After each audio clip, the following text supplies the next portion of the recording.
വകുപ്പുകാർ അവർക്ക് ആവുന്ന രീതിയിൽ കടുവയെ തിരയുന്നുണ്ട്, പലയിടങ്ങളും കണ്ടെത്തുന്നുണ്ട്. ഇതിനിടയിലാണ് ഇന്നൊരു RRT അംഗത്തിന് കടുവയെ ആക്രമിച്ച് പരിക്കേൽക്കുന്ന അവസ്ഥയുണ്ടായത്.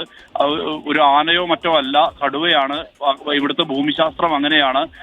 അതായത് ഇടതൂർന്ന വനമാണ്. സ്വാഭാവികമായും അങ്ങനെ നിരവധി പ്രശ്നങ്ങൾ, പ്രതിബന്ധങ്ങൾ വനംവകുപ്പിനെ സംബന്ധിച്ചുണ്ട്. ഓടിച്ചെന്ന് പിടികൂടാൻ കഴിയുന്ന ഒരു സാഹചര്യമല്ല. അതാണ് ഇവിടുത്തെ ഒരു അവസ്ഥ എന്നുള്ളത്.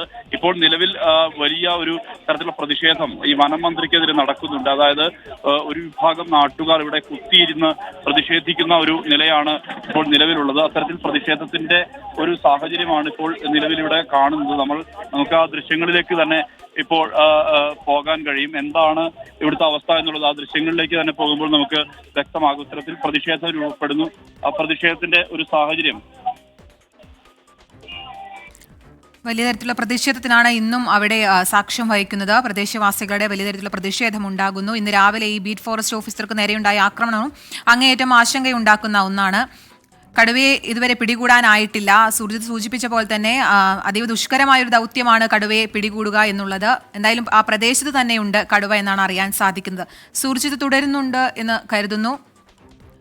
സുർജിത്തിലേക്ക് എത്താം. ഇപ്പോൾ അഭിജിത്ത് മുഴക്കുന്ന് ചേരുന്നുണ്ട് വിശദാംശങ്ങളുമായി. അഭിജിത്ത്, കടുവ പ്രദേശത്ത് തന്നെ ഉണ്ട് എന്നുള്ളത് ഇന്നത്തെ ആക്രമണത്തിൽ നിന്ന് മനസ്സിലായിട്ടുണ്ട് ഫോറസ്റ്റ് ഓഫീസർക്ക്. അപ്പോൾ ഇനിയുള്ള ഇവരുടെ ദൗത്യം അത് ഏത് രീതിയിലായിരിക്കും? അരുൺ സക്കറിയുടെ നേതൃത്വത്തിലുള്ള സംഘമുണ്ട്, എല്ലാ സജ്ജീകരണങ്ങളും അവിടെ തയ്യാറാണല്ലോ.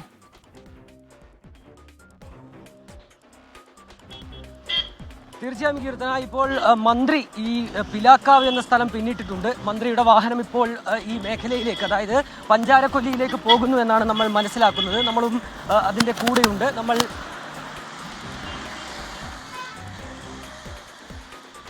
അഭിജിത്ത് മുഴക്കുന്നാണ് വിവരങ്ങൾ നൽകിക്കൊണ്ടിരിക്കുന്നത്. ഇപ്പോൾ മന്ത്രി ഉന്നതതല യോഗത്തിന് ശേഷം തീരുമാനങ്ങളിലേക്ക് എത്തി. ഇനിയിപ്പോൾ പഞ്ചാരക്കൊല്ലിയിലേക്ക് അങ്ങോട്ടേക്ക് മന്ത്രി പോവുകയാണ്. കഴിഞ്ഞ ദിവസമെല്ലാം നമ്മൾ കണ്ടതാണ്, വലിയ പ്രതിഷേധമായിരുന്നു മന്ത്രി ഉടനെ അങ്ങോട്ടേക്ക് എത്താത്തതിൽ. പക്ഷേ ഇന്നത്തെ അവലോകന യോഗത്തിൽ കടുവയെ നരഭോജി കടുവയായി പ്രഖ്യാപിച്ചിരിക്കുന്നു. അതുകൊണ്ട് തന്നെ മയക്കുവെടി വെച്ച് കടുവയെ പിടികൂടുക എന്ന ദൗത്യത്തിലേക്ക് പോകില്ല, പകരം വെടിവെച്ച് കൊല്ലുക അത് തന്നെയാകും ഉണ്ടാവുക. ഇപ്പോൾ ഇന്നും ഈ ആക്രമണം നമ്മൾ കണ്ടതാണ്. കടുവയുടെ ആക്രമണം ഉണ്ടായി. ഏതോ ഒരു ഭാഗ്യത്തിന് ആ വനപാലകന് സാരമായ പരുക്ക് ഏറ്റില്ല എന്നുള്ളതാണ്. ഷീൽഡ് വെച്ച് തടുക്കുകയായിരുന്നു കടുവയുടെ ആക്രമണം. ഇന്നും വലിയ പ്രതിഷേധങ്ങൾ ഉണ്ടായെങ്കിലും ഇന്നിപ്പോൾ അവലോകന യോഗത്തിനു ശേഷം ഒരു തീരുമാനമായിരിക്കും എന്നുള്ള ആ ഒരു പ്രതീക്ഷയിൽ തന്നെയാണ് നാട്ടുകാരും. അതുകൊണ്ട് തന്നെ ഇന്നങ്ങനെ വലിയ രീതിയിലുള്ള ഒരു സംഘർഷങ്ങളിലേക്കൊന്നും കാര്യങ്ങൾ പോകുന്നില്ല. അഭിജിത്ത് മുഴക്കുന്ന് ചേരുന്നുണ്ട്. അഭിജിത്ത്, മന്ത്രി അങ്ങോട്ടേക്ക് എത്തുന്നു എന്നാണ് പറഞ്ഞതല്ലേ? അഭിജിത്ത്, മന്ത്രി അങ്ങോട്ടേക്ക് എത്തി എന്നാണോ പറയുന്നത്? ഈ നമ്മൾ കഴിഞ്ഞ ദിവസം കണ്ട പ്രതിഷേധങ്ങൾ, ആ രീതിയിലൊരു പ്രതിഷേധമൊക്കെ ഉണ്ടാകാനുള്ളൊരു സാധ്യതയുണ്ടോ മന്ത്രി എത്തുമ്പോൾ? ഇതാ ഇപ്പോൾ യൂത്ത് കോൺഗ്രസിന്റെ ഭാഗത്ത് ഒരു പ്രതിഷേധം ഉണ്ടായിരിക്കുന്നു. യൂത്ത് കോൺഗ്രസ് പ്രവർത്തകർ മന്ത്രിയെ കരിങ്കൊടി കാണിച്ചു. പിലാക്കാവ് എന്ന സ്ഥലത്ത് വെച്ചാണ് യൂത്ത് കോൺഗ്രസിന്റെ പ്രവർത്തകർ മന്ത്രിക്ക് നേരെ കരിങ്കൊടി കാണിക്കുന്ന ഒരു സാഹചര്യം ഉണ്ടായത്. നിലവിൽ ഈ ഭാഗം പിന്നിട്ട് മന്ത്രിയുടെ വാഹനം പഞ്ചാരക്കൊല്ലിയിലേക്ക് നീങ്ങിയിട്ടുണ്ട്. അവിടെയാണ് ഈ കടുവയുടെ ആക്രമണത്തിൽ കൊല്ലപ്പെട്ട രാധയുടെ വീടുള്ളത്. ആ വീട്ടിലേക്കാണ് മന്ത്രിയുടെ യാത്ര. അവിടെ സ്വാഭാവികമായും ജനങ്ങളുടെ ഒരു ആവശ്യമുണ്ട്. നേരത്തെ തന്നെ എന്തുകൊണ്ട് വനമന്ത്രി ഇവിടേക്ക് എത്തിയിട്ടില്ല തുടങ്ങിയ ചോദ്യങ്ങൾ ഈ ജനങ്ങളുടെ ഭാഗത്ത്, പ്രദേശവാസികളുടെ ഭാഗത്ത് ഉയർന്നിരുന്നു. അതിനാൽ തന്നെ ഒരു പ്രതിഷേധ സാധ്യത പോലീസ് അടക്കം മുൻകൂട്ടി കാണുന്നുണ്ട്. അതിനാൽ തന്നെ വലിയ രീതിയിലുള്ള യൂത്ത് കോൺഗ്രസ് പ്രവർത്തകരുടെ പ്രതിഷേധമാണിപ്പോൾ മന്ത്രിയെ തടഞ്ഞ് കരിങ്കൊടി കാണിച്ചിരിക്കുന്നത്.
പ്രതിഷേധം അവിടെ നടക്കുകയാണ്.